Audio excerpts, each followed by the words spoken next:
wabarakatuh.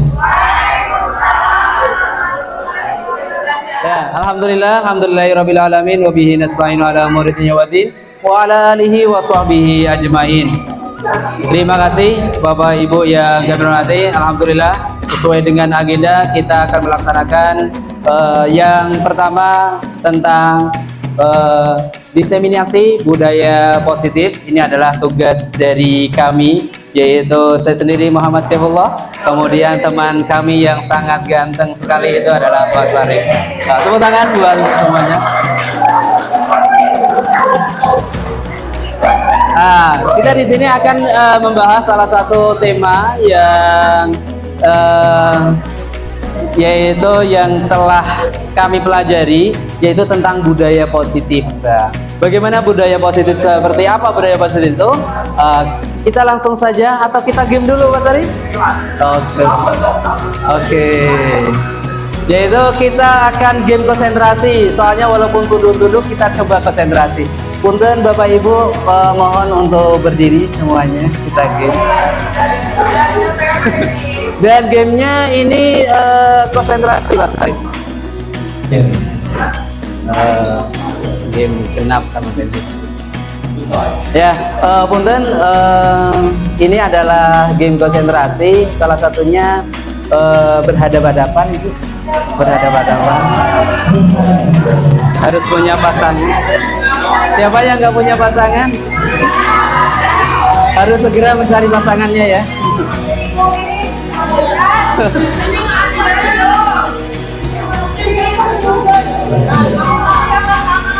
Oke.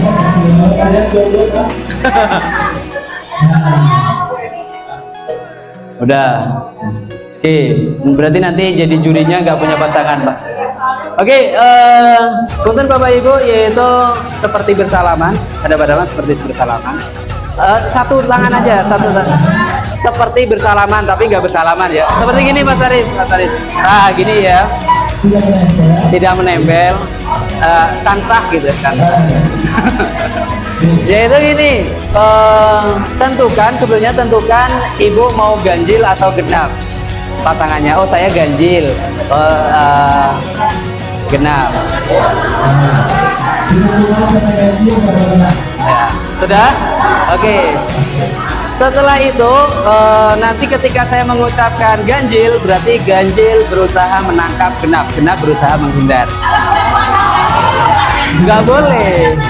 Kita hidup ini adalah berpasangan, Bu. Ada ganjil, ada genap. Kalau dibilang ganjil berarti yang ganjil berusaha menangkap ya genap. Kalau genap, genap berusaha ganjil. Gimana Bu? Gini. Ya tangan. Misalnya saya ganjil. Ketika itu ada ucapan 6, berarti saya nangkap Pak Sarif yang 6. Oh gitu. Salah gue bukan pelukan. Nangkap tangan. Makanya gini tadi ya. Oke, siap ya? Kita mulai. Udah ditentukan ya, ganjil sama genap ya? Iya. Mau ganjil atau genap? Kita mulai ya, Bu. Siap, tangannya gini semuanya.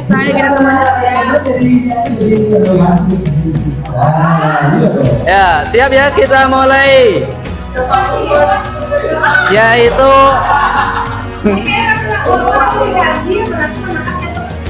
ya, yang genap menghindar.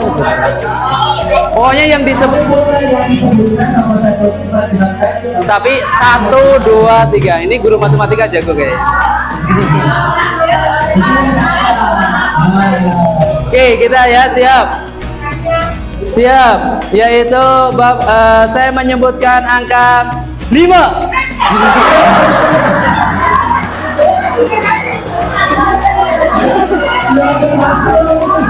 Yang berhasil.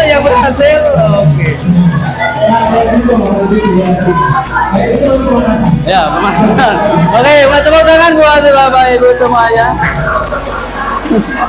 Oke, sekarang kita akan masuk ke materi. Silakan duduk Ibu, udah. Soalnya saya udah dikasih kode sama Mas Arif cepetan gitu. Soalnya dalam sebuah dari kita berpikiran senang.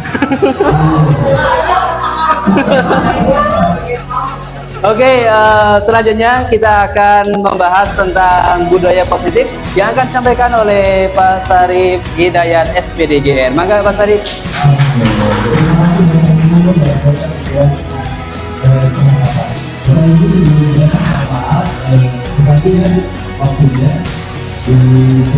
Tapi kita belajar sekarang ini sedang mengaktifkan yang tersebut dan saya mengklarifikasi saya itu hidup belum bergerak masih calon maka saya bisa berdua lalu juga ada satu modul Ada 3 modul. dua modul lagi yang harus kita selesaikan dan di setiap modul itu harus ada yang harus kita lakukan. Nah di modul yang pertama ini kita harus melakukan pembebasan kepada warga sekolah.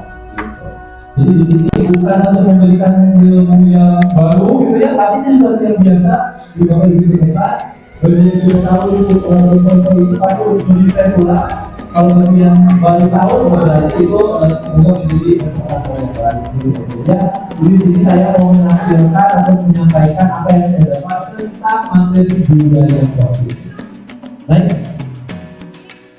Nah, nanti ada 3 materi yang akan saya sampaikan di sini tentang disiplin positif. Ada nilai-nilai kebajikan dan keyakinan kelas. Nanti, sekarang pertama dan kita sebelum berdua. Nah, sekarang itu lagi dan lagi.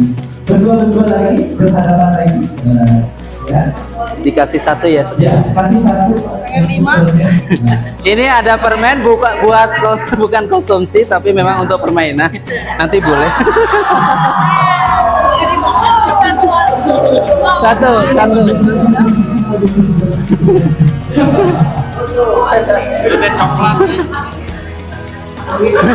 Mau 2. Nanti Bu. masih 1. Nah, ya. Oke. Bapak Ibu, saya membagi apakah sekarang siapa yang mau memegang dulu permen? Ya. Nah, jangan kita lakukan adalah ada sesuatu tatanan yang harus kita lakukan. Bapak Ibu, bagaimana Bapak Ibu? Kemudian ini berapa? Kalau bagaimana harus kita lakukan? Silakan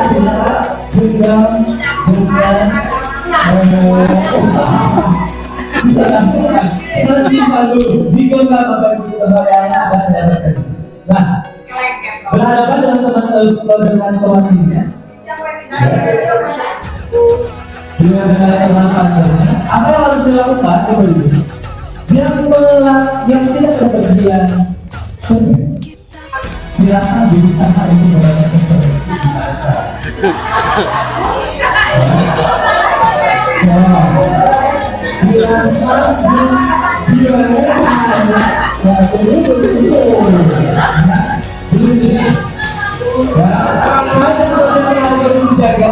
dan ini gimana caranya bisa dengan peradilan, bisa dengan bertahap, bisa dengan kekerasan, dengan mengintimidasi tapi yang sekarang mendapatkan permen bisa jaga itu sendiri. Maksudnya dalam ketika saya kuat, dia berhentinya, oke. Maksudnya saya berkalapan, bisa berkalapan. Dia bisa berkalapan. Satu, 2, 3.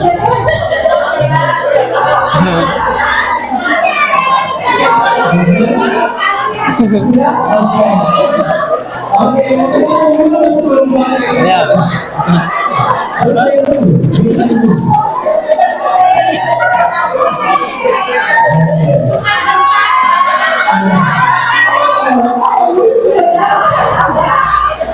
Ternyata luar biasa ya.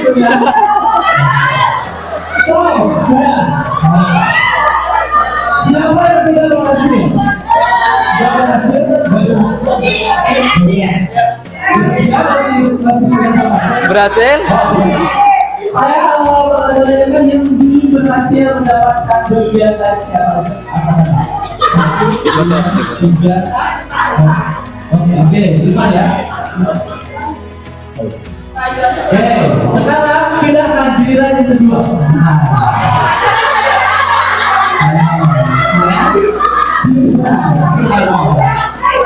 Satu, dua,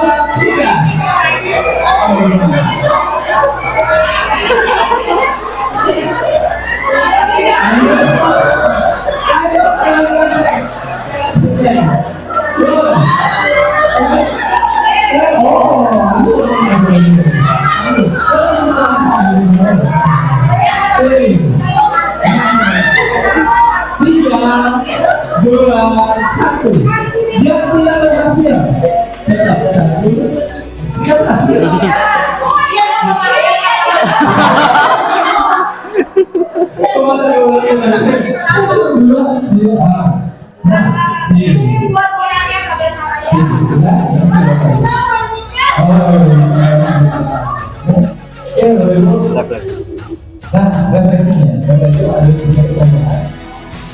Yang membuka kepalan tangan, siapa tadi yang membuka?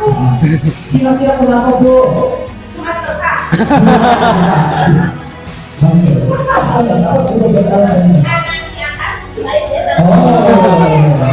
Dua. Lagi. Luar biasa. Kalau membuka terpaksa.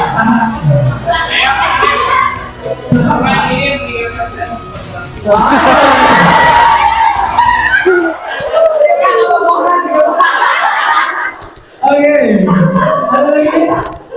Oke. Nah, sekarang pertanyaan untuk yang tidak membuka. Sekarang pertanyaan untuk yang tidak membuka. Kenapa tidak dibuka?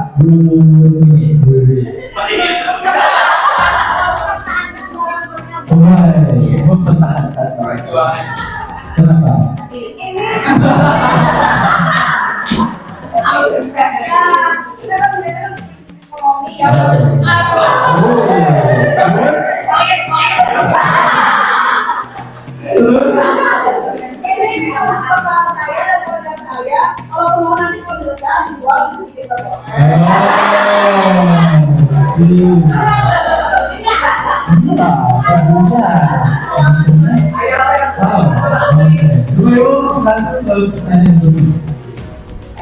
Kegiatan ini sesungguhnya menurut Bapak Ibu, siapa yang memegang kendali atau kontrol untuk membuka atau menutup kepala tangan?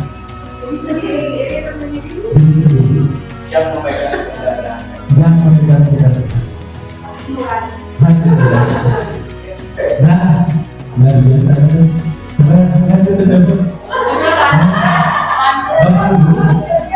Jadi yang tadi sebenarnya mengantarkan tentang sebuah teori yang disampaikan oleh William Gardner terkait teori kognitif. Sekuat apapun kita mengubah siswa, ternyata yang mau berubah itu adalah siapa? Siswa. Kita bisa berpengaruh. Bisa sih. Tapi dengan porsi yang paling banyak, semua porsi yang paling nah, Bapak Ibu, menurut teori kontrol ini memperbaiki tentang teori respon, ya, stimulus respon. Kalau saya beri ini, nanti kamu akan memberikan ini. Kan gitu kan biasanya gitu ya. Oke, nah sekarang kamu kerjakan ini, nanti saya akan kasih. Ternyata sekarang di perkembangan yang sekarang teori kontrol sangat relevan dengan kondisi siswa sekarang. Kita masih pakai stimulus dulu. Saya juga sama. Dia orang bersihkan kelas, nanti yang bersihkan kelas akan bilang, bukan ya? Sedangkan seharusnya menurut teori kontrol ini ada beberapa ilusi yang harus kita atau miskonsepsi terhadap kontrol. Yang pertama, ternyata kemudian juga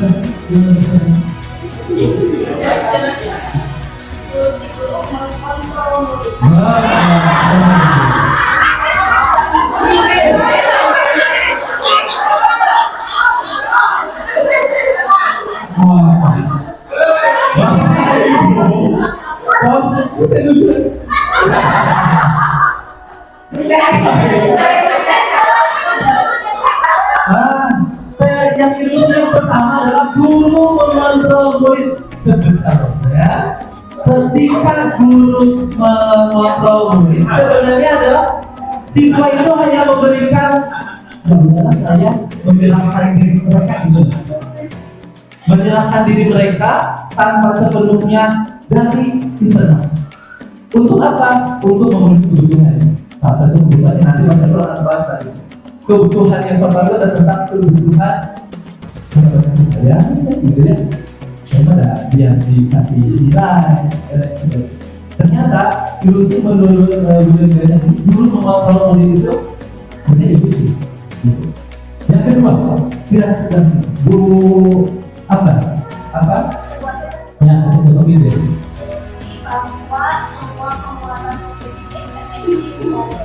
Nah, ini yang kedua. Ilusi yang kedua adalah semua yang kita berikan adalah selalu positif saya. Hebatnya kalian luar biasa.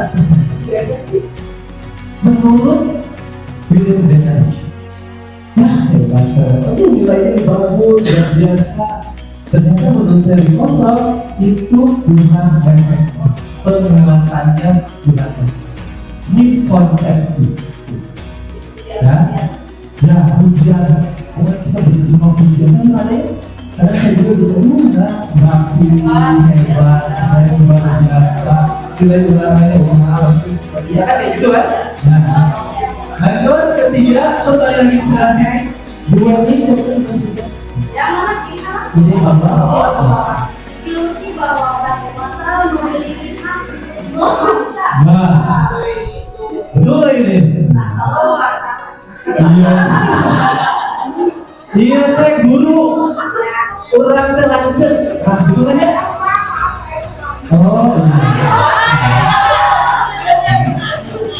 langsung ke sini dia bertimbang itu buat. Ilusi yang kedua, yang ketiga adalah itu. Ya, memiliki memaksa. Karena kita senior, berarti kita bisa memaksa. Yang apa namanya? Termasuk siswa. Siswa juga ada beberapa yang sudah melakukan saya lantaran bisa mengatur kelas 7 gitu ya. Ternyata itu adalah ilusi untuk mengontrol itu, gitu ya. Yang keempat adalah ilusi dari dunia. Oh, ya. Kesalahan itu.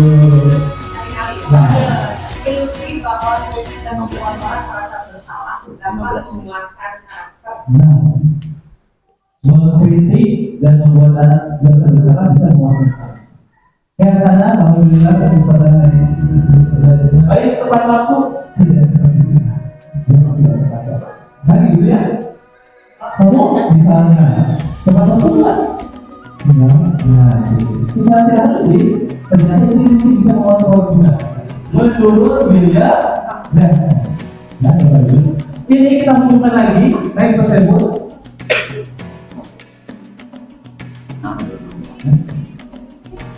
Nah, ini perbedaannya dengan stimulus respon tadi. Kita terima itu baru.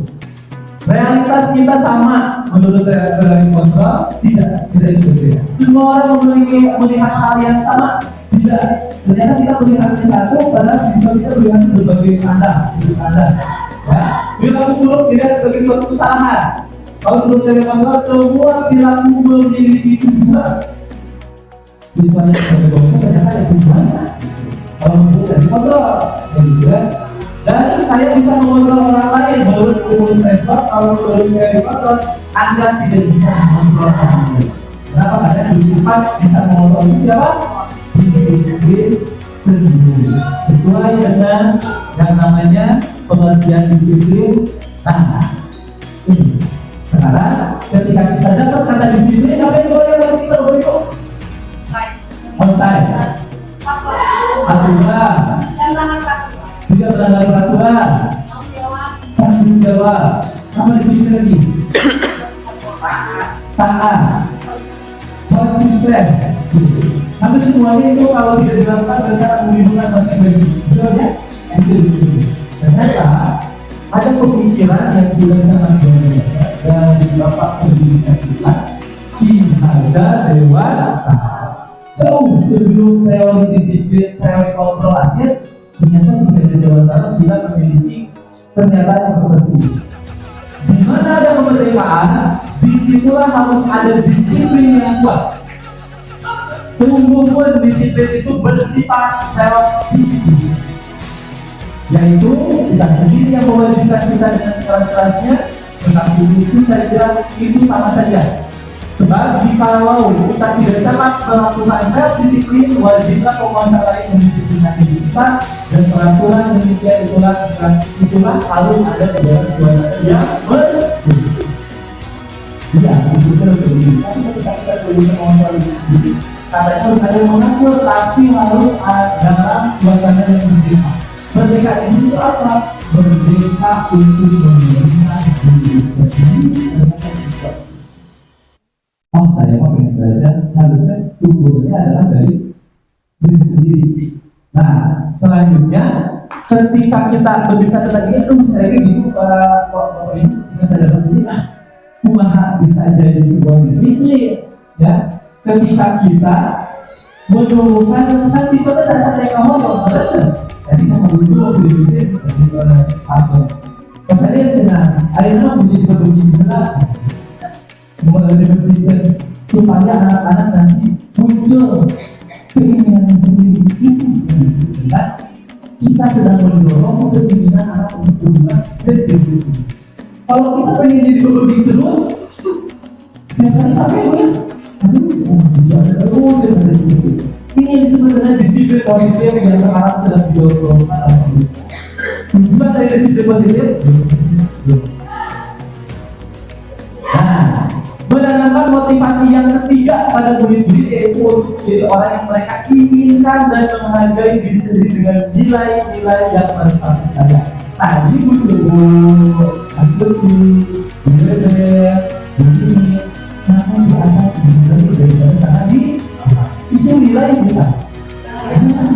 Nah itu yang harus kita tanamkan itu bagaimana siswa kita memiliki nilai biar bisa menggerakkan kegiatannya, sehingga ketika sebuah nilai itu sudah muncul, sudah ada, kita tidak perlu menanyakan kamu melanggar aturan apa, tidak. Tapi, bagaimana kamu itu melanggar nilai-nilai apa sih? Dan yang boleh saya katakan sekolah, saya melanggar nilai kami itu. Nilai apa ini? Nilai tentang disiplin. Nilai itu sifatnya umum kan ya? Terus ya? Kalau nilai itu sama dengan aturan apa? Enggak kan? Kalau aturan mah dilarang berlarian di kelas. Itu aturan apa nilai? Aturan. Nilainya apa? Menjaga ketertiban. Ketika ada siswa yang tidak sesuai di kelas, nah nilai apa yang sedang kamu lakukan? Yang harus kita apa namanya dosa, saya malah menjadi mau tanya di sini sama bapak di sini.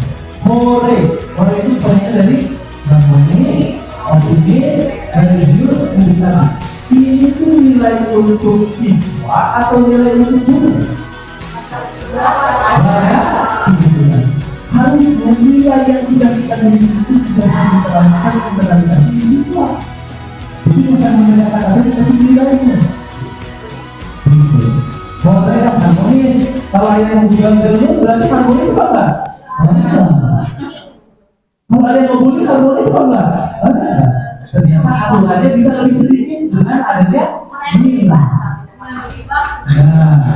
Boleh lagi Bapak?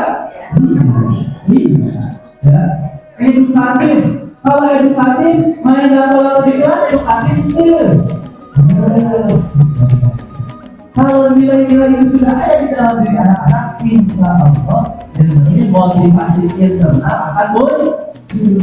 Ini yang sedang saya pelajari dan saya yakin Bapak Ibu 17 sudah punya kapital yang banyak ya Mas Eko. Ya, mau perkuat. Yuk bareng-bareng nilai yang sudah kita buat ini yang sudah jadi jalan. Nanti saat guru kumpul, saat jadi guru 17, pas Muhammadnya ada guru yang bilang gini, tuh dari SMP 17, kamu SMP 17 yang boleh siap kan itu. Nah, boleh siap kan?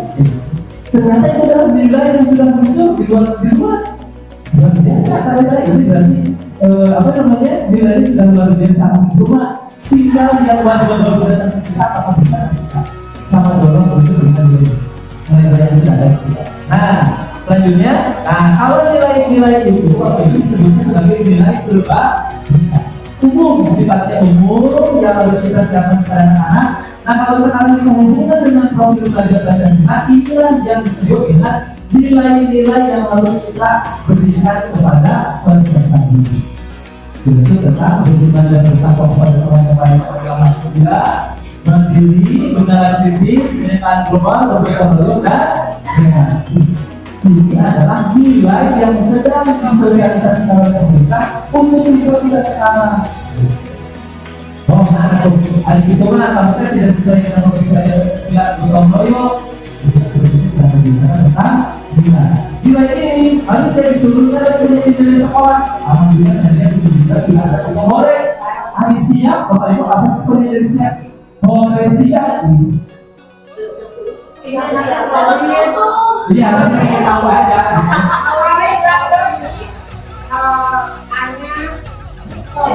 Solid, oke. Ada siap. Solid, ingat kan? Kita. Anda.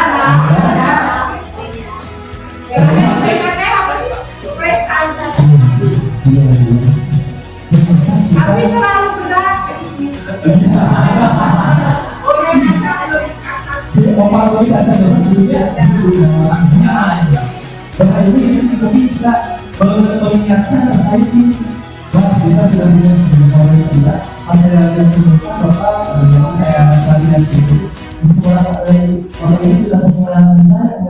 Saya langsung dengan beraninya ngomong, saya di 17 sudah punya jargon hore, harmonis, optimis, religius dan kata instruktur saya hebat sekolah sudah punya tugasnya bagaimana semuanya biar bisa terinternalisasi dengan anak-anak dan akhirnya anak-anak tergerak dengan sendirinya untuk mencerminkan nilai-nilai tersebut. Karena kalau kita aturan, Pak Saiko kemarin di grup siswa aturan dulu kayak di luar aturan. Ternyata dengan nilai bisa dapat nggak? Bisa dengan hore itu dengan cukup aturan yang lain bisa diberikan. Lebih enak sebetulnya. Selanjutnya Pak Saiko, saya sudah mengaplikasikan sekalian sosialisasi untuk ibu-ibu masih publik. Saya sudah membuat keyakinan kelas. Ketika sekolah sudah punya hore, saya juga membuat keyakinan kelas. Di kelas saya, kelas 7D harus punya nilai yang dijunjung tinggi. Lahirlah. Ini gimana proses bisa melahirkan disiplin atau pengamatnya? Saya kan kemarin satu semester sudah beres. Bulan pertemuan pertama saya tanya, nah kira-kira kehidupan di kelas 7D itu sudah aman, sudah baik? Enggak Pak, belum baik, banyak kekurangan dan sebagainya. Kira-kira apa yang menjadi masalah? Masalahnya ini. Akhirnya ketika saya tarik misalnya, Pak ada siswa yang tidak mengerjakan tugas, siswa menggandeng wae, siswa mengabuli dan lain sebagainya. Dia ambil Bapak Ibu dari permasalahan itu nilainya apa? Lahirlah 3 nilai besar di kelas ini: disiplin, tanggung jawab, dan nyaman. Ini orang tua dengan ya punya karya itu bukan di saya kayak PDS sekali. Kalau siswa yang tidak mengerjakan tugas, apa nilai yang kita harus jalankan? Jadi biar kita gak capek. Ternyata dengan nilai-nilai seperti ini luar biasa. Minimal anak-anak itu nilai apa kita ya? Kelas kita nilainya apa ini? Kalau kelas dengan seperti ini, kalau kayak gini kayak sampai parameter baru. Jadi pas kalau itu di nyaman, Anda melanggar aturan nomor 1. Dan seperti ini tidak akan bisa.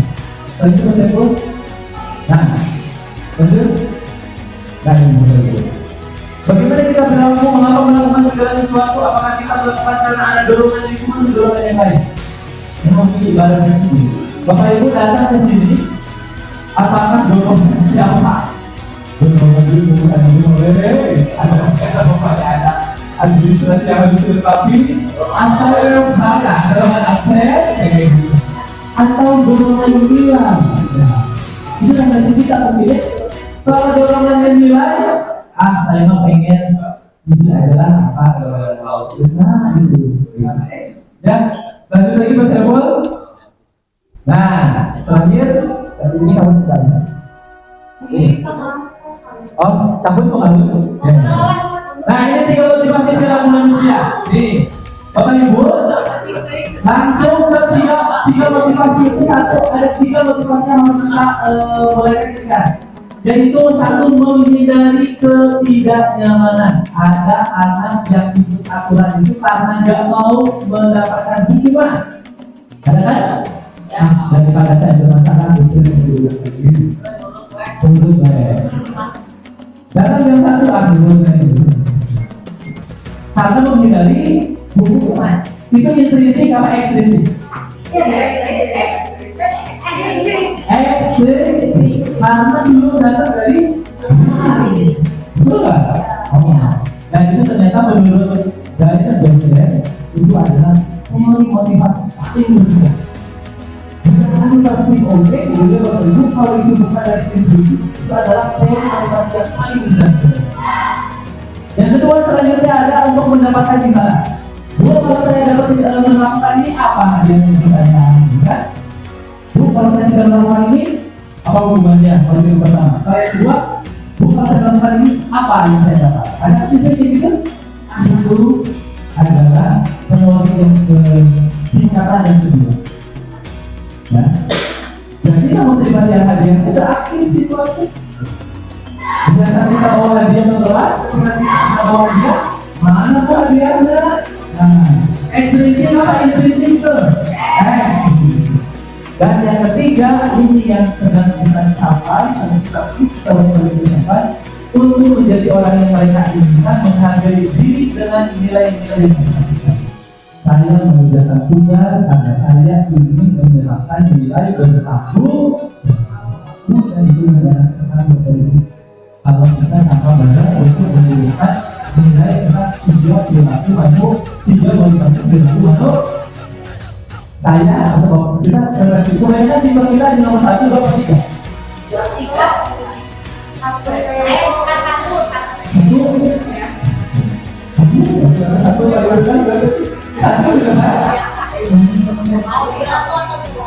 atau 2?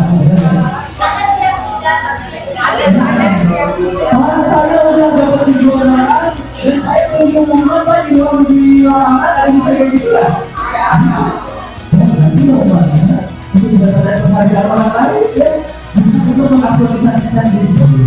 Berarti kita sama-sama untuk mendapatkan tidak berarti. Nah, Bapak Ibu, selanjutnya Mas Saiful akan menjelaskan tentang kelanjutannya. Dari ketiga ini akan ada yang namanya tentang retribusinya. Nah, nanti Mas Saiful yang akan menyampaikan. Silakan Mas Saiful. Kita tepuk ini dulu, tepuk MLM. Modul yang tadi tahu MLM.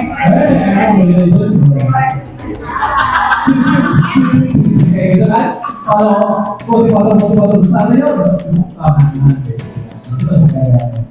kita terlalu Mas Saiful.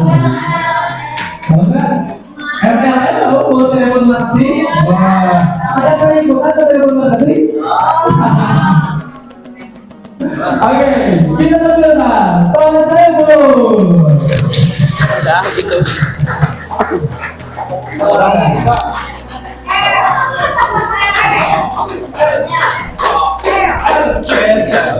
Oke, terima kasih Pak Sarif yang sudah memberikan waktu untuk saya.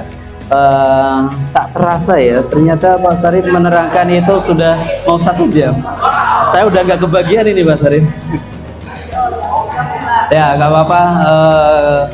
Kita lanjutkan Bapak Ibu, yaitu tadi yang sudah diterangkan Pak Sarif mulai dari bagaimana budaya positif di sekolah, kemudian kedisiplinan, kemudian kita tadi juga bahas kontrol ya. Jadi sekarang kita masuk ke kebutuhan dasar manusia dan dunia berkualitas. Kira-kira Bapak Ibu, kebutuhan dasar kita itu apa saja?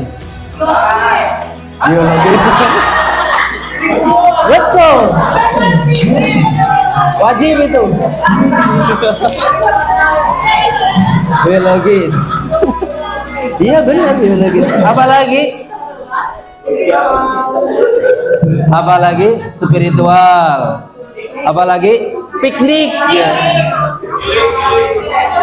Apa? Harus makan ya. Makan karena makan untuk hidup atau hidup untuk makan. Nah, itu. Oke, apalagi? Istirahat. Oke, coba Mas Arif apa? Ini 5 kebutuhan dasar manusia. Tadi yang disebutkan adalah biologis yang sebelah mana ya?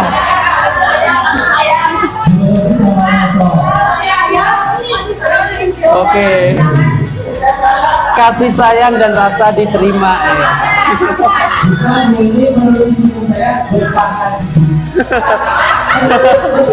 Iya. Yaitu kebutuhan biologis juga ya.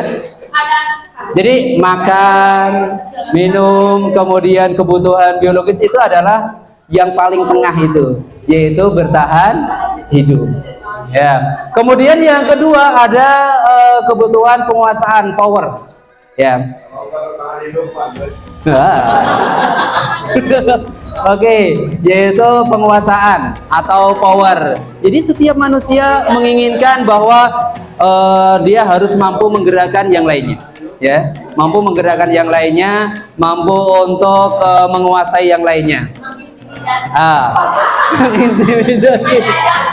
Ya, guru IPS mah beda bahasanya mah. Oke.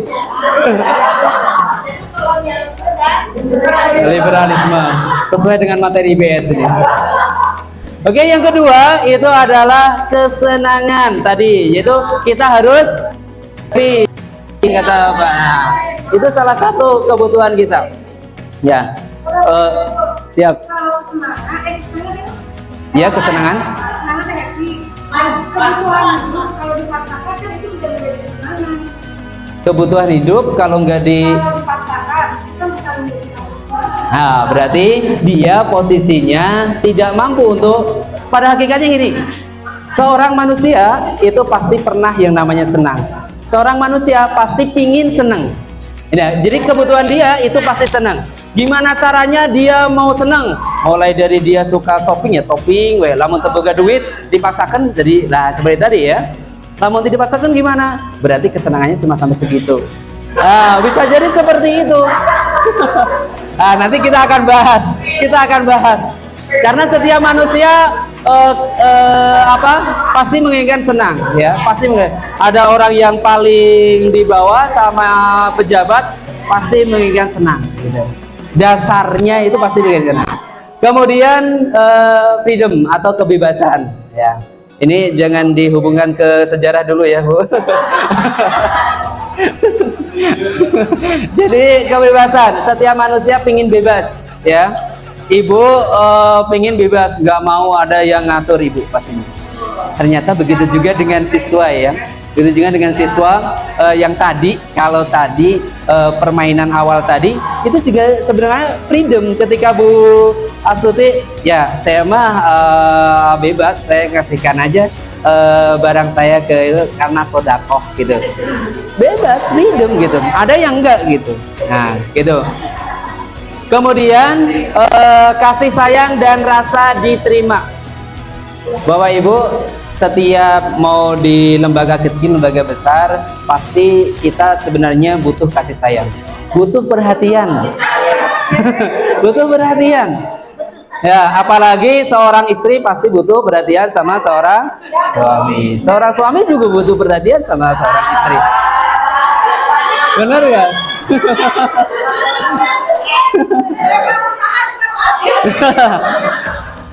Seorang anak butuh perhatian sama seorang ibu, seorang ayah, orang tua. Intinya pasti kasih sayang dan rasa pingin diterima itu adalah kebutuhan dasar manusia. Kita pasti merasakan seperti itu. Oke, Pak Sarif, next. Bagaimana kalau ada Ibu Ambar, Gimana Bu? bagaimana kalau saya menyimpang?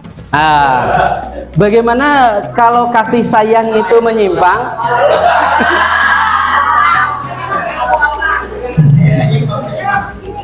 Ya. Stop dulu.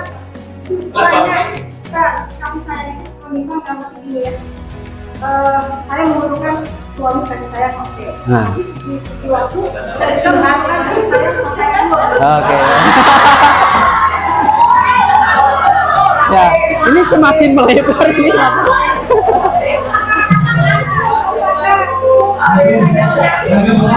Ya, oke, terima kasih. Ya, tapi intinya yang karena kita bahas itu berarti pada hakikatnya seorang itu butuh kasih sayang. Oh, ya butuh kasih sayang sama suami, sama orang lain juga butuh. Tapi intinya adalah kebutuhan dasarnya adalah dia butuh kasih sayang gitu. Jadi walaupun menyimpang itu saya berarti Kalau menyimpang itu berarti ada kebutuhan hidup dan cukup. Nah, ada kebutuhan yang belum tercukupi apa dari 5 tadi ya. Oke, Bapak Ibu, ya, Bapak Ibu sekarang coba ini ada kasus ini. Punten Bu Ambar, sebelumnya minta izin. Ya, jadi di sini ada Ibu Ambar adalah wali kelas 7F. Ini mengenang masa lalu ketika Bu Ambar jadi wali kelas 7F di SMA 17 Bandung. 7E ya? Oh iya, berarti salah ya Tete. Berarti bukan Ibu Ambar yang iya. Sedang bingung menghadapi ulah salah satu murid di kelasnya, yaitu namanya Doni. Beberapa anak di kelas 7F telah datang padanya dan mengeluhkan Doni yang seringkali meminta bekal makan siang mereka dengan paksa. Jika Bapak Ibu menghadapi situasi seperti itu, seperti Ibu Ambar, apa yang Bapak Ibu lakukan? Menurut Bapak Ibu, kira-kira alasan apa Doni melakukan itu? Coba siapa dulu? kasus seperti itu pernah saya alami. Ya. Waktu saya mengajar di sekolah dulu, jadi anak tersebut karena memang satu ya, dia secara psikologis dia itu berhubung. Dia mencari kasih sayang yang tidak dapatkan dari orang tuanya. Sebetulnya dia orang kaya dan dia wujud gitu.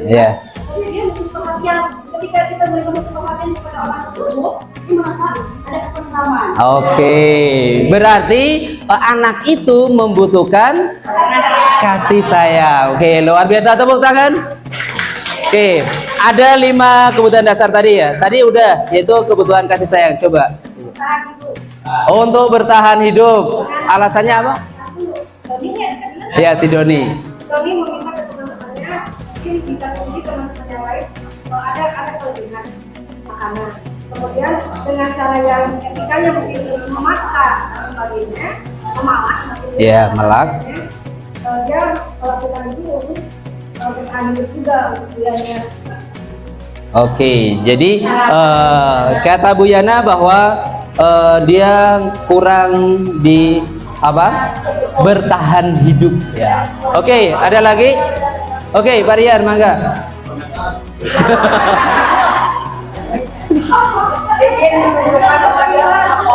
Oke, menunjukkan bahwa Doni itu punya power. Alasannya seperti apa? Alasannya dia bisa mendapatkan apapun asalkan dia mau. Oke, karena dia punya power itu. Ya. Siapa yang apa tuh berani sama saya? Oh, seperti itu ya. Udah 3 kebutuhan dasar manusia dari kasus ini. Ada lagi? Hobi atau fun ya? Fun. Bener. Fun ya. Senang gitu ya. Ya, fun ya. Jadi gimana Pak penjelasannya?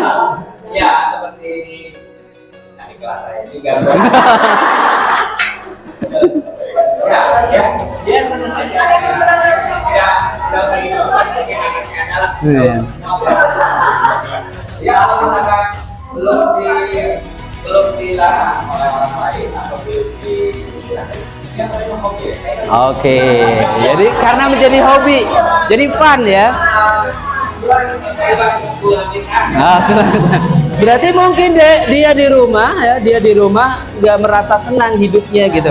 Ketika di sekolah ya udah ini kesempatan saya, pokoknya mah happy way, fun dah. Oke. Ada lagi? Sebetulnya kalau misalnya dari Ya. kayaknya katanya sering kata-kata, misalnya memperlakukan. Ya, betul. Misalnya kata mengenai ada orangnya, sebenarnya sebagian orang memiliki kondisi psikologi dan dari masing-masing. Oke, luar biasa. Tepuk tangan. Memang karena setiap orang apa yang dilakukan anak tersebut itu punya alasan, punya tujuannya. Ya, kenapa dia itu minta malak makan? Lapar. Ada. Kenapa dia itu minta makan? Seneng. Wadah, seneng godain temen. Nah, seperti itu ya. Oke, itu jawaban dari Bapak Ibu sangat luar biasa. Next aja, Pak Sarif. Ini biasanya kalau Bapak Ibu sudah lihat jam 2:30 itu berarti biasanya 30 menit lagi. Langsung aja. Itu next aja. Next aja langsung aja ke dunia apa tuh? 5 kontrol aja.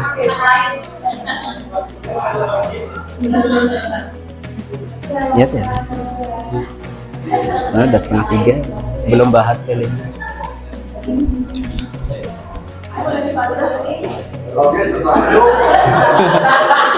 Oke, selanjutnya kita akan tadi juga tentang kontrol ya.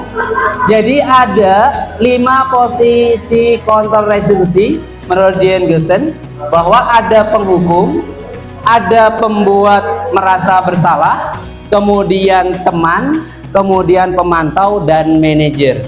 Nah, jadi ketika kita di sekolah ini Bapak Ibu, ketika ada anak yang kita pandang itu adalah misalkan tidak disiplin atau terlambat dan lain sebagainya, itu ketika dia penghukum bisa jadi, kenapa kamu terlambat woi? Kemarin sudah terlambat, push up. Wah, ini biasanya kesiswaan ya. Itu kalau penghukum ya. Nah, kita koreksi, kita termasuk penghukum, termasuk saya termasuk penghukum atau gimana? Kemudian yang kedua, pembuat merasa bersalah ya. Pembuat merasa bersalah ketika misalkan ada anak terlambat, misalkan namanya Hafid aja ya lah, Hafid yang sering terlambat gitu. Hafid, kenapa sih kamu terlambat? Kamu nggak kasihan sama bapak, tiap hari mungkin harus dikoordinasi sama ketika anak itu seorang guru tadi merasa bersalah ya. Nah, jadi pembuat merasa bersalah dan anak itu akan efeknya juga akan, oh ya kasihan bapak guru dan lain sebagainya, tapi dia dari ekstrinsiknya itu, perubahannya itu. Nah, jadi ketika kita itu pembuat merasa bersalah, kemudian ketika ada anak terlambat, gimana ketika teman itu ada misalnya guru diajak ngobrol, ih kenapa kamu terlambat? Oh iya Pak, saya karena kesiangan. Nah, besok-besok jangan kesiangan ya, sambil bercanda. Nah, apakah itu efektif? Tergantung anaknya, gimana anaknya. Dan itu bisa juga diterapkan juga. Tapi ada yang lainnya. Kemudian yang keempat itu adalah sebagai pemantau. Pemantau di sini adalah seorang guru ya, seorang guru itu ketika ada anak terlambat disodorkan dengan keyakinan tadi yang sudah dibuat. Nah, ini keyakinan yang sudah kita buat di sekolah, keyakinan sekolah kita yaitu hore. Ini sudah ada catatannya, kemudian kamu terlambat, kalau sudah terlambat konsekuensinya seperti apa, silahkan laksanakan. Itu pemantau. Kemudian ketika kamu kok sering terlambat, berarti kata Bu Ambar mah orang tuanya harus dipanggil ketika sudah 3 kali gitu misalkan. Nah, itu pemantau. Kemudian yang ke-5 adalah sebagai manajer ya. Nah, sebagai manajer itu seperti apa Bapak Ibu? Sebagai manajer itu langsung ditanya, nah kenapa kamu terlambat? oh ya, karena saya telat bangun tadi malam itu tadi malam itu karena kemalaman dan sebagainya karena main game. Kemudian langsung distabilkan. Kira-kira perbuatan untuk seperti itu bener nggak? Nah, diajak ngobrol. Setelah salah Pak dan sebagainya, jawab seperti itu, kemudian langsung dari keyakinan sekolah kita, ya, dari keyakinan sekolah kita menurut Anda seperti apa? Nah, dikembalikan ke siswa, biar kita ajak ngobrol, biar siswa yang menentukan. Langsung, kira-kira nih, supaya kamu tidak terlambat apa? Oh ya, saya akan tidur lebih awal, kemudian bangun lebih pagi supaya nggak kena macet. Saya akan lebih pagi berangkatnya. Dia punya solusi sendiri. Oh ya udah, kalau gitu kita bangun solusinya, kita tata bersama-sama, kita yakini bersama-sama. Itulah ketika seperti tadi. Ini sebenarnya masuk ke permainan awal tadi. Ketika permen tadi udah, oh ya, karena dengan dirinya sendiri, ya udah kasihkan. Karena dia memilih diri sendiri gitu, sudah punya keyakinan tadi ya, bahwa tangan di atas lebih baik tangan di bawah, bahwa ketika kita bersedekah maka akan bertambah. Keyakinan anak itu kita bangun dari situ ya. Dan ketika itu kita ya sebagai manajer bener kan, gitu ya. Oke, sekarang kita, oh ya silakan. Oke, silakan Bu Yana. Untuk bisa menyeragamkan konsep, Ya. menerapkan nilai, bla bla bla dan sebagainya, itu kan berarti kita kan berarti kita. Ya, betul. Tapi kan harus menyamakan persepsi yang sama. Ya, betul. Jangan sampai nanti kita berhadapan dengan salah satu siswa, sementara saya begini, saya belum begitu. Begini. kemudian Mas Ali pengaruhnya lain lagi. Begini begitu gitu. Jadi kan prosesnya sama. Ya, betul. Ini teknik yang harus diterapkannya untuk siswa itu. Oke, jadi sebenarnya tadi yang di awal kita harus membangun keyakinan sekolah. Kalau dalam ruang lingkup sekolah, berarti keyakinan sekolah kita bangun. Misalkan nanti untuk tahun ajaran baru, ayo kita bangun keyakinan sekolah, kemudian cara penanganannya minimal pemantau, kemudian maksimal manajer. Kalau iya kita. Nah, ketika kita itu membangun keyakinan sekolah, berarti pada hakikatnya semua warga sekolah diajak.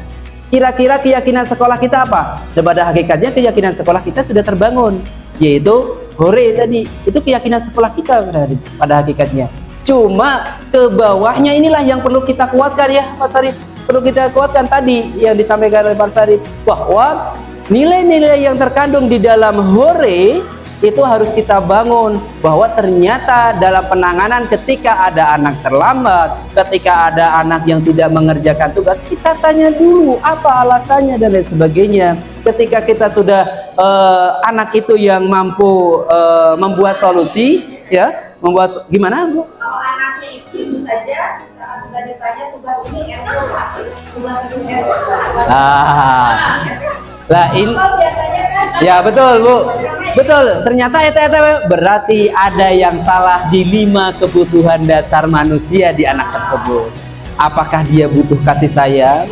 Apakah dia itu power atau kurang fun di sekolah gitu, funnya mah di luar gitu dan lain sebagainya. Berarti itu harus dikoreksi gitu. misalkan kayak psikologi ya berani.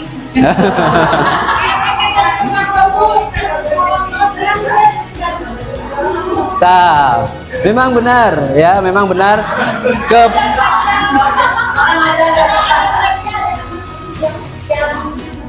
artinya gini ada aneka ragam ilmu. ya betul Ibu. Jadi ini adalah sebuah rumusan ya, yang paling ideal itu adalah manajer, tapi kita juga harus tahu psikologi anak juga ya. Makanya pernah kita diskusi dengan Bu Rifa, Pak Saiful, Pak Sarif, walaupun di sini itu nanti kita bahas restitusi, itu tidak selamanya ketika kita menangani model manajer itu nggak bisa 100% seperti itu, tapi kita harus memang masuk ke 5 kontrol kebutuhan ke dasar kebutuhan manusia, dan juga kita harus masuk ke dibangun keyakinan sekolah. Ketika keyakinan sekolah sudah terbangun, maka akan berjalan lancar. Walaupun pasti nggak akan lancar-lancar amat gitu. Ada batu sandungan mah gitu. Itu pasti ya. Siap. Saya kita hanya tidak tahu secara teoritis ya. Tapi secara tidak sadar sebetulnya kami semua pasti yakin pernah nonton 5 ini. Iya betul. Yang hukum kesiangan, kamu kesiangan 2 kali, hukum kamu misalkan jangan masuk kelas tes dulu, masuk dulu BK bagaimana. Ya. Terus memantau kan begini, ya kesiangan, terus silakan masuk Pak, jangan makan. Terus kedua kali kesiangan, silakan memantau situasi A. Ya. Memantau, gitu kan? Terus kalau sebagai teman, pernah saya akan contoh tadi yang baru ada tadi psikolog. Sangat psikolog berdiri. Saya tahu main main bola dan sebagainya. Ketika cara teman ngobrol tentang main bola, ketika dia bicara, saya sebagai teman, hobi kamu teh, saya tahu tidak tahu belajar bahasa dengan bahasa teman lah sedikit. Iya betul. Ternyata ini sedikit bahasa teman, pakai gitu, pada lulus lah. Ya. Jadi nah itu psikolog itu perlu. Ya betul. Harita. Ya, tapi mudah-mudahan aja. Itu kan harus gitu. Ya betul, betul Pak Andri. Ya, semuanya pasti sudah mengerjakan. Makanya ketika ini mah sebenarnya yang pernah Bapak Kepsek bilang bahwa ini mah bukan ilmu baru gitu, bukan teori baru. Kita justru sudah melaksanakan. Makanya ketika saya diskusi dengan guru BK, harus disentuh dulu hatinya dulu ya. Dia posisi 5 dari 5 kebutuhan dasar itu dia butuh yang mana gitu. Ketika itu sudah kita pegang, maka berarti posisinya di mana dia. Ada anak yang memang didikannya di orang tuanya, pokoknya mah dihukum wae gitu. Namun tuh dihukum terkerasa, tambah dibuat paling juga ditanya-tanya, biasa besok juga terlambat lagi. Itu nah, makanya tadi kita awali dengan 5 pokok kebutuhan dasar tadi ya, manusia itu. Oke, sekarang kita masuk ke kasus 2 Pak Sri.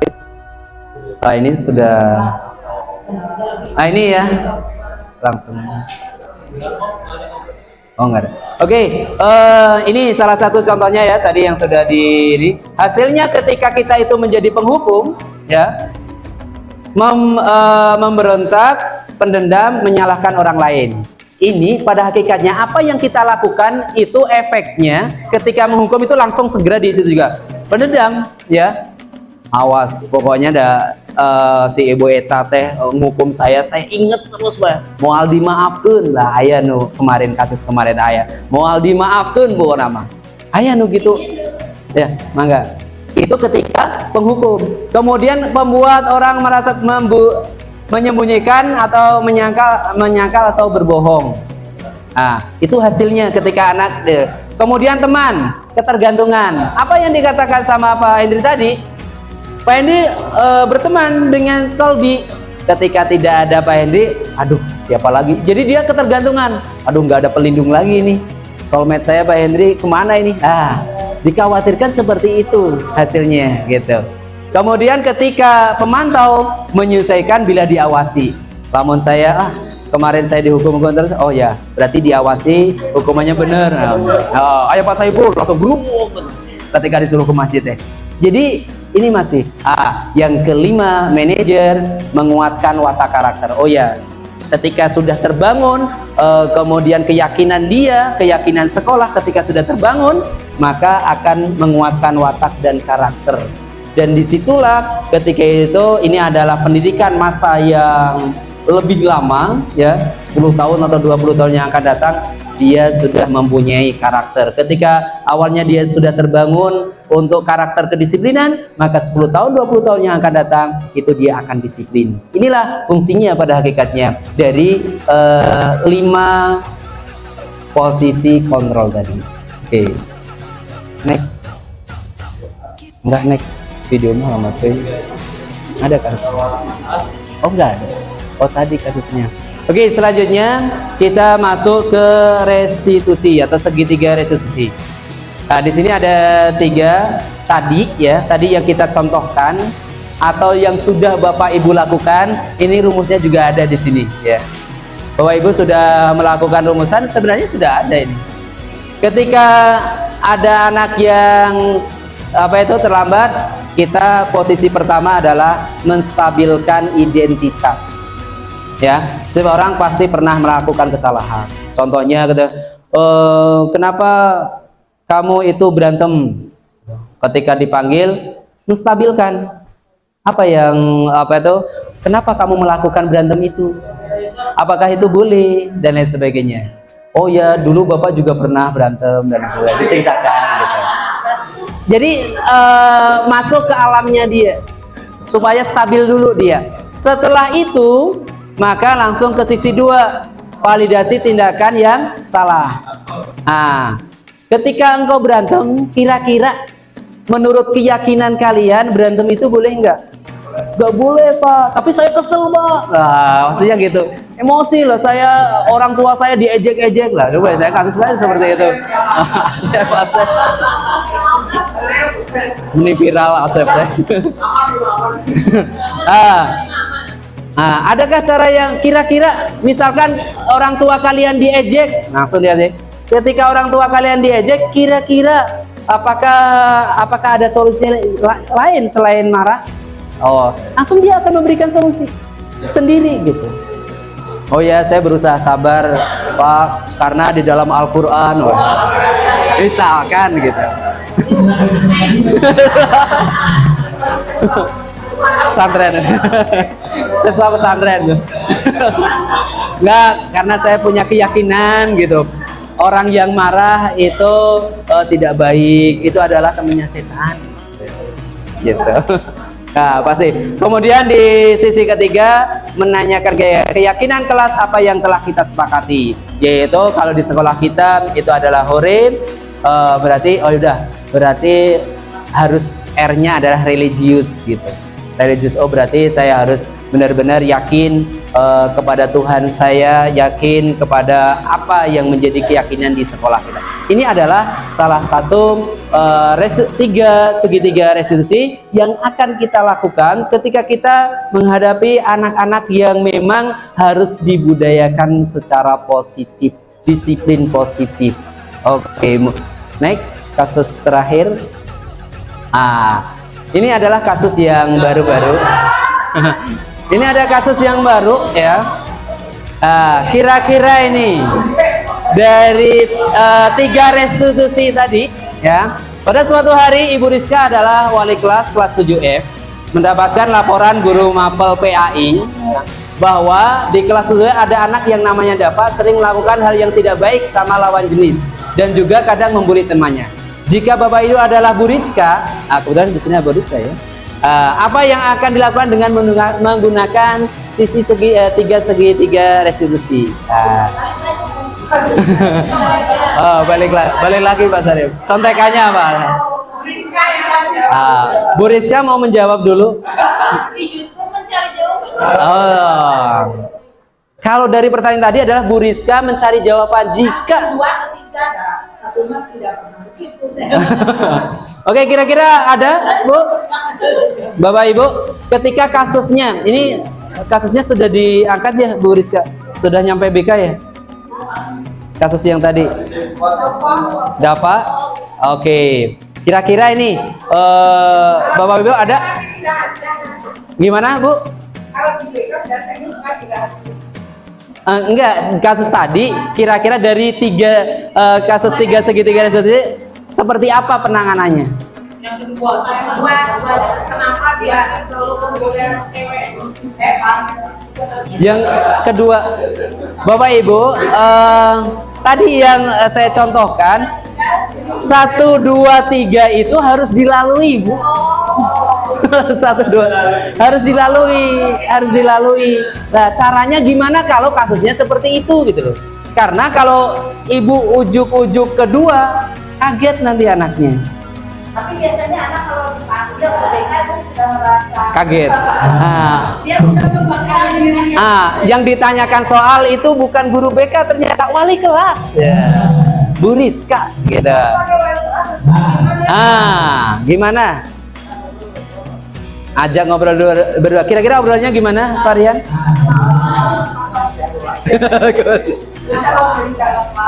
Kalau semua itu pertama mungkin kita pada dulu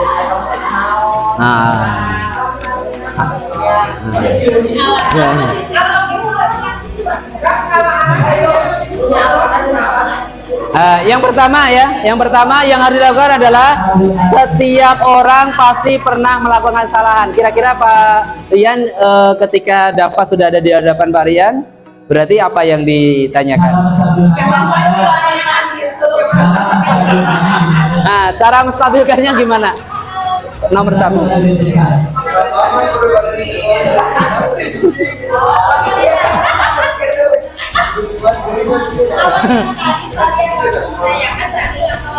Iya, belum. Harus distabilkan dulu. Cara menstabilkan dengan kasus tadi apa? Sok. Karena mungkin kalau saya Ya. mungkin menanyakan dulu si anak disuruh bercerita dulu. Suruh bercerita. Udah dapat ceritanya terus? Ya. Masalah itu mana yang lebih urgent permasalahannya? Oh, masalah bola atau masalah? Namun aku sedang itu masalah bukan dapatkan dong. Lawan jenis. Kalau suka bunyi lawan jenis yang lebih. Ya. Colek dengan teman-temannya yang sesama Lawan. yang lawan jenisnya dan sebagainya, berarti kan otomatis ada apa nih? Ya. Apa? Itu kita disuruh lagi dengan keluarganya fisik tidak terkontrol. Kurang kasih. Tadi ya kembali ke 5 kontrol tadi ya. Kurang kasih sayang. Ya 5 kebutuhan dasar kontrol. 5 kebutuhan dasar berarti kasih sayang tadi. Habis itu ketika sudah ketemu baru masuk ke 2. Ketika kedua sudah selesai baru masuk ke 3. kalau ternyata anaknya suka melihat konten-kontennya Balik lagi. Kebutuhan bertahan hidup, kebutuhan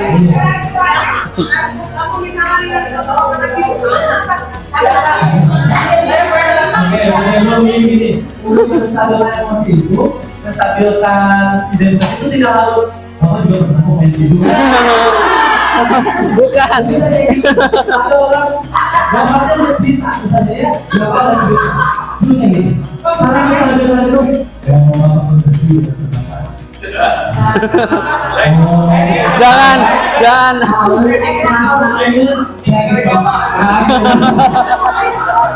Jadi menstabilkan emosi itu biar si emosi dia tidak menjadi merasa terburu, jadi distabilkan aja gitu.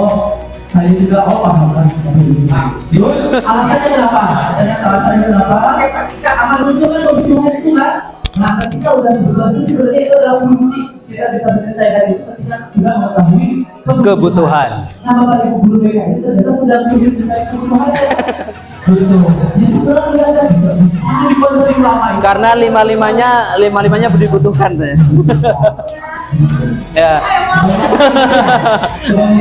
Oh ya, maka Ibu.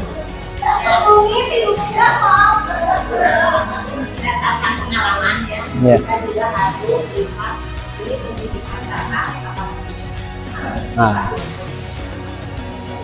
Kebetulan alhamdulillah dulu begitu jangan Ya, Muslim. Kalau kita, jadi kalau menurut saya, keyakinan sekolah itu adalah anak-anak melaksanakan sholat subuh. Coba itu yang pernah anak secara jujur siapa yang tidak sholat? Banyak. Sangat banyak. Sirian, ini absen Pengalaman ini Ya, betul Bu. Cirian, Bu. Sampai ada, kenapa saya inginnya sekarang kamu tadi tuh salah. Sok kamu. Berarti Bebo kasih waktu dipanggil. Nah itu yang saya bilang. Ya. Akhirnya dua. Jadinya dua dua. Takutnya nanti kalau kita ditanya. Kalau ada semuanya juga kan kita akan menghadapi. Iya, betul Bu. Yang kedua ke anak-anak. Kalian kan sudah tahu semua akan menghadap rohnya dan nanti yang mau mengisi surga, neraka, ciri-cirinya itu kalian kan sudah tahu. Nah, kamu, nah ada aja, mata pelajaran juga harus. Cirinya apa? Kayak tadi suka itu ke lawan jenis. Iya. Dan pokoknya itulah ya. Kalau saya pendekatannya itu ya, karena saya tidak mau terjebak pengalaman saya waktu kuliah. Kebetulan dosen saya waktu itu profesor nama dokter Yuri tahun 82. Dia mendirikan darah pertama di Indonesia adalah perempuan. Dia menjelaskan tentang pendidikan seks bagi anak-anak. Dengan dia sementara dia membolehkan anak mandi dengan orang tua.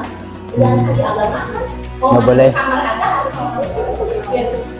Jangan sampai kita nggak tahu ya etika, tata krama atau akhlak dalam agama yang bilang. Itu kenapa? Kan beda agama. Iya, betul. Saya sampaikan ya, agama saya kan saya. Oke. Dan dia sudah amanah dan Amin amin. Oke, luar biasa ya. Tepuk tangan buat Bu Bebet. Alhamdulillah. Oke, luar biasa. Ini juga ya. Makanya di awal tadi dari 5 kontrol, kemudian kebutuhan dasar manusia dan lain sebagainya.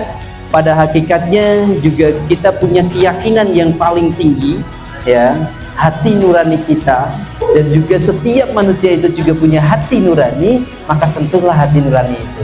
Ketika kita mampu menyentuh hati nuraninya, karena pada hati nurani itu adalah suci, tidak akan bisa dirubah-rubah. Contoh hati nurani itu tidak bisa digoyahkan adalah ketika kita pernah berbohong, maka bergetarlah badan kita, ya. Dulu ketika kita jadi siswa, ketika berbohong itu bergetar. Itu sebenarnya adalah nurani menolak. Aku gak mau gitu. Kalau hati nurani itu bisa berbicara, ya. Ya itulah materi-materi yang sudah kita sampaikan ini. Pada hakikatnya bagaimana anak itu mampu untuk berbudaya positif, bagaimana anak itu mampu memanage bahwa saya adalah seorang siswa, saya adalah seorang muslim, dan saya adalah seorang hamba Allah. Ketika itu dia sadari, maka dia akan menjadi insan yang kamil. Mungkin saja dari kami. Terima kasih. Assalamualaikum warahmatullahi wabarakatuh.